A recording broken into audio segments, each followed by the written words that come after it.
ส่วนทางด้านห้องเจ้าแขวงบริคำไซพร้อมคณะก็ได้ลงติดตามสภาพน้ำท่วมอยู่ทางเมืองบริคันและเมืองปากสันเนื่องจากได้รับผลกระทบจากพายุบัวลอย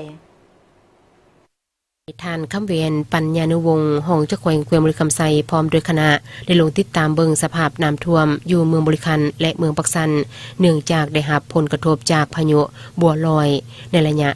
4-5 วันผ่านมานี้ได้เฮ็ดให้เกิดมีฝนตกติดต่อกันหลายวันได้ส่งผลสะท้อนเฮ็ดให้ระดับน้ำอยู่เขื่อนไฟฟ้าน้ำเงียบหนึ่งเกินขอบเขตกำหนดไว้จึงปล่อยน้ำออกแบบสุกเสริญเฮ็ดให้น้ำเงียบล้นตาฝั่งไหลเข้าท่วมบ้านเฮือนประชาชนเขตลุ่มเขื่อนที่ตั้งอยู่เรียบตามแคมแม่น้ำในค่ำคืนของวันที่30 ตุลาคม 2025น้ำได้เข้าท่วมบ้านหาดยืนบ้านท่าเหือบ้านสมเสริญบ้านน้ำปลาเมืองบริคันและบ้านทุ่งน้อยคุ้มสงครน้ำเงียบเมืองปักสันอย่างกระทันหันเบบทันได้ตั้งตู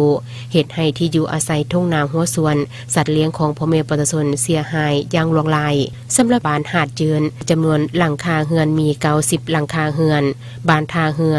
56หลังคาเฮือนบ้านสมเสริญมีทั้งหมด278หลังคาเฮือนบ้านน้ำปลามี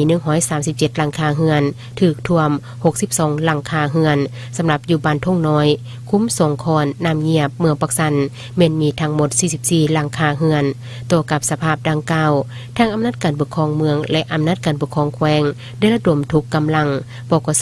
สเข้าช่วยเหลือพ่อแม่ประชาชนอย่างหีบด่วนเพื่อเก็บเมียนเครื่องของที่มีค่าสัตว์เลี้ยงขึ้นไว้บนที่สูงให้มีความปลอดภัยโอกาสนี้ท่านคำเวนปัญญานุวงศ์ห้องเจ้าแขวงเมืองบริคำไซตั้งหน้าให้แก่กันนำของแขวงเต็มมอบน้ำเดิมมีสำเร็จรูปปลากระป๋องจำนวนหนึ่งมอบให้อำนาจการปกครองเมืองบริคันแจกจ่ายให้พ่อแม่ประชาชนที่ได้รับผลกระทบในครั้งนี้พร้อมทางเรียกร้องให้อำนาจการปกครองเมืองบริคันเฝ้าระวังติดตามระดับน้ำอย่างใกล้ชิดและสุมทุกกำลังก็คือภาคส่วนที่เกี่ยวข้องเข้าช่วยเหลือพ่อแม่ประชาชนเพื่อให้ทันกับสภาพการที่จะเกิดขึ้นในต่อหน้าเหตุการณ์ที่ว่าน้ำไหลหลากเข้าบ้านกลุ่มซื้อน้ำท่วมอุทกภัยในครั้งนี้ฮะที่ว่าโอ้น้ำเขาก็ได้ยินเสียงแจ้งจากทางเขื่อนไฟฟ้าน้ำเงียบนึงเนาะประมาณ7 โมงแรงวันเดี๋ยวนี้ให้พ่อแม่ประชาชนนะฮะหาดตะเกียมจะมีเขื่อนน้ำไหลแล้วพอเขาจะเริ่มระบายแล้วเขาก็ได้แจ้งให้พ่อแม่ประชาชนหาดตะเกียมจำนวนนึงก็ได้เอาเครื่องสิ่งของออกมาต่างๆออกมาแล้วก็มีการมาแล้วก็มีเหืออยู่บ้านเราแต่ว่าเหือน้อยมากับทีโบท้วงโบทันเวลาแล้วเนาะมันจะเอามาเท่าละเป่าช่องเพาะเป็นเขาเป็นน้ำส่วนหลายกับมีเตเอาชีวิตคนออกมาก่อนเครื่องของฟ้าน้ำใส่กับอาจจะอยู่น้ำเฮือนน้ำซานเดี๋ยวนี้ก็ยังทันย่อยกันออกมาอยู่แต่ก็ยังทันแล้วปัจจุบันนี้ก็มีทางภาครัฐทันถึงเพิ่งก็เป็น